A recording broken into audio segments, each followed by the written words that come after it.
شروع کرتا ہوں اللہ کے نام سے جو بڑا مہربان اور نہایت رحم کرنے والا ہے۔ تمام حاجات کے لیے وظیفہ۔ حضرت سعد رضی اللہ تعالیٰ عنہ سے روایت ہے کہ رسول اللہ صلی اللہ علیہ وسلم نے فرمایا ہے کہ حضرت یونس علیہ السلام نے مچھلی کے پیٹ میں یہ دعا پڑھی تھی: لا الہ الا انت سبحانک انی کنت من الظالمین۔ لہذا جو مسلمان کسی حاجت کے وقت ان کلمات کو پڑھ کر جو بھی دعا کرتا ہے وہ قبول ہوتی ہے۔ جو شخص قرض میں جگڑ گیا ہو، ان مسلمان بھائیوں کے لیے بہترین وظیفہ۔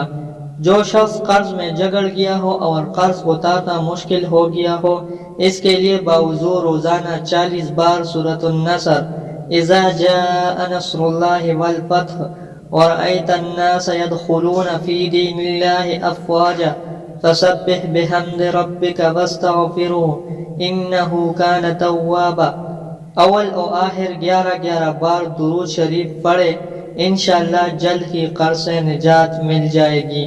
دوستو، اللہ تعالی ہمیں ان احادیث مبارکہ پر عمل کرنے اور اپنی زندگی کو سنوارنے کی توفیق دے۔